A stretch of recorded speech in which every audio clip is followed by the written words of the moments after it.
নমস্কার, আপনারা দেখছেন ডিজিটাল খবরিলাল। আমি মোহন সিং। আদিবাসীদের জমি জঙ্গল নষ্ট করে দেওয়া হচ্ছে, এটাই অভিযোগ দিয়ে আসানসোলের যে শ্রীপুর এরিয়া ইসিএলের সেখানে একটা গাছ লাগাবার যে প্রকল্প ছিল, হয়তো সরকারি প্রকল্প কিংবা আদিবাসীদের যে অভিযোগ আছে যে আমরা দীর্ঘদিন থেকে এই জঙ্গলের জন্য রক্ষা করে আসছিলাম এবং আগে থেকেই আমরা এখানে চাষ করতাম, তাই কিছু জমি মাফিয়া এখান থেকে যারা গাছ কেটে তারপরে জমির যে কনস্ট্রাকশন কাজটা শুরু করেছে। এরা বলছেন যে এদের অভিযোগ আদিবাসীদের যে আমরা এইখানে জমি যেমন আমাদের জঙ্গল থাকে সেই জঙ্গলই যেমন থাকুক, আমরা জমি মাফিয়াদেরকে এইভাবে গাছ কেটে কনস্ট্রাকশন করতে দেব না।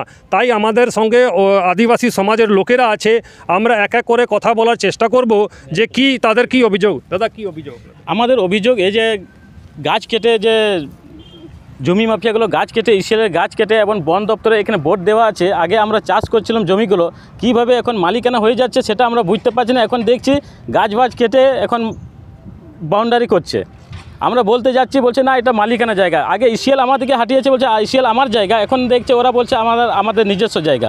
ওটা আমরা বুঝতে পারছি না ইসিএলের কাছ থেকে এরা কীভাবে নিচ্ছে, না কীভাবে ইসিএলের কিছু লোক এতে জড়িত আছে, আমরা বুঝতে পারছি না। কি চাইছেন আপনারা? কি আমরা চাইছি এই যে গাছ আছে গাছগুলো থাকুক এবং বনগুলোকে বাঁচিয়ে রাখতে হবে, এটাই চাইছি। কি বলবেন দাদা এই যে এইভাবে?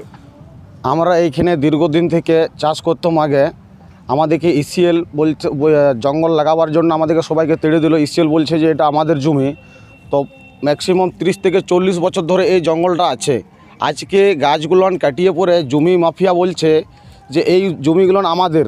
এবার যদি ওদের যদি জমি হয় তো ফরেস্ট ডিপার্টমেন্টকে লিজ দেওয়া হয়েছে এই শ্রীপুর এরিয়া অফিস থেকে, যে তাদের এইখানে সামনে বোর্ড লাগানো আছে। এবং আমরা জঙ্গল যদি না থাকে তো আমরা বাঁচবো কী করে, হাওয়া বাতাস পাবো কী করে? এরা তো সব যদি এইভাবে যদি দখল করে পরে এই গাছগুলো কেটিয়ে দিয়েছে।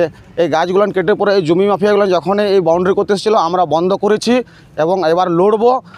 যদি জিএম অফিসে আমরা ঘেরাও কর্মসূচি নিব যে তুমি জঙ্গল বাঁচাও, সবাই বাঁচবে, এইগুলি কথা শেষ।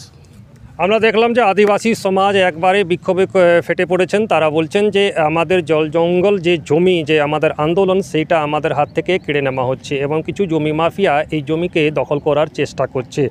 ইসিএলকে আমরা বলবো, প্রশাসনকে আমরা বলবো যে যেভাবে এই জঙ্গলের যে ব্যবস্থা, জঙ্গলে যে বাসবাস, যে জঙ্গল যেখানে থাকে গাছ থাকে সেভাবে যেমন থাকে, তাই আমরা প্রশাসনকে অনুরোধ করব। কিন্তু কাউকে জঙ্গল কেটে অর্থাৎ গাছ কেটে কোনো কাজ করতে দেব না, পরিষ্কার বলে দিয়েছেন আদিবাসী সমাজের লোকেরা।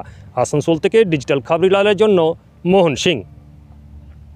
ডিজিটাল খবরিলাল, খবর আপনাদের, নজর আমাদের।